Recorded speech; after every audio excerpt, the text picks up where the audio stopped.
Hello everyone, I hope you're doing well today. You ever notice how everyone thinks your name is normal, even though it's not? Like for real. Because most normal names we think they are normal actually have a pretty crazy meaning. Let's take for example Gerald. It's a way of labeling his peer warrior in French. Another one, Ethan, it means in Hebrew strong firmness. Or Veronica in Latin, which means true image. Or Louis, Louis means famous warrior. They all have some kind of meaning, but today we're talking about something a lot more interesting and surprising about the world of names. Without further ado, let's dive in. The purpose of the name is to make you a friend of the system, which will make you either a tool of that system or a weapon to that system.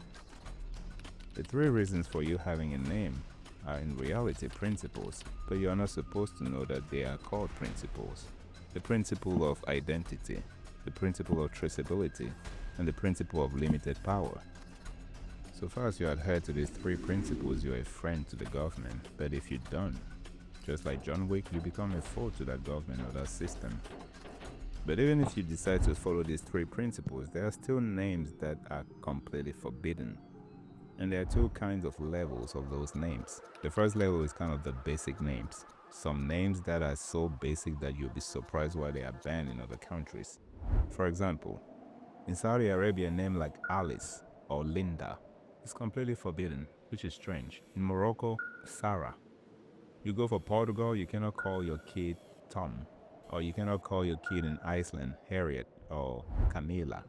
But even though those are still basic names, but there's a second level that it's just a no, the crazier level. And some of those names in the crazy level actually will surprise you. An example is France that banned the name Nutella.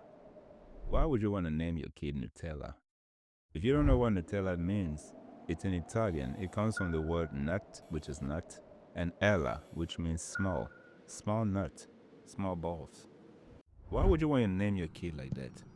To a point where your country finds it even necessary to ban that name. Either way, another one is China, and this one tells you clearly how they feel about the other people. In China, it's completely forbidden to name your kid Quran or Islam.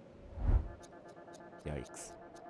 But that's nothing compared to United States of America, and this one is a crazy one.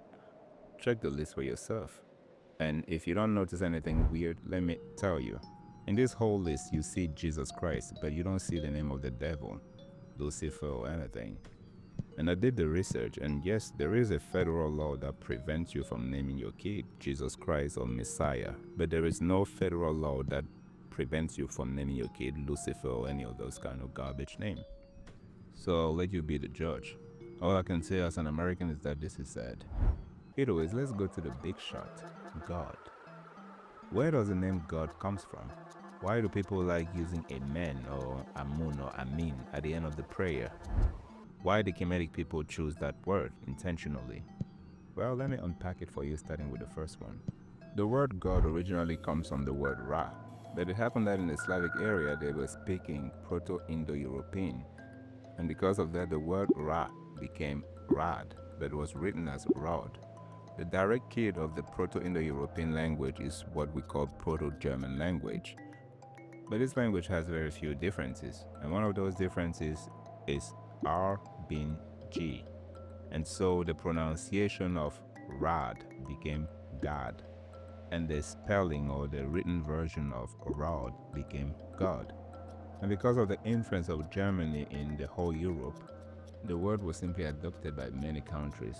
Countries like Britain removed just the accent on top of the O and it became God. But let's move to the next one, which is why did Kemetic people use the word Amun? And the answer is actually very interesting. You remember at the beginning we said the name gives you an identity, which gives you a limited power and makes you traceable. Well, according to Africans, the Almighty existence by itself is untraceable. Existence by itself cannot be defined. It's infinite, and you cannot define infinity. But you can address it. And to address it, they gave one titular adjective, Amun. Amun meant the one that cannot be seen, the one that cannot be touched, the one that cannot be reached, the one that cannot be understood, the one that is everywhere, the one that is everything, the only one, existence.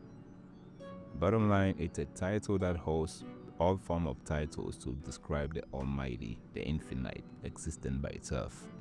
A similar example to the word Amun would be the word Yahushua, but to a lesser degree, because Yahushua means only one title, he who brings salvation. So it's almost the same thing. It's not a name, but it's a title. Same thing for Amun.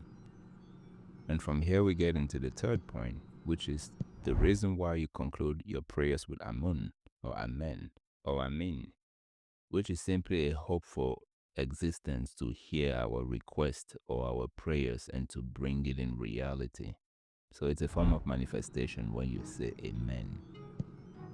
So now you have it.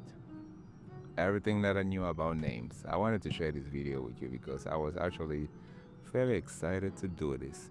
If you learned anything from this video, or you want to share, or you have something to say in the comment, please feel free to do so. If not, still, thank you for watching. I wish you a Merry Christmas and a gorgeous Happy New Year. You take care.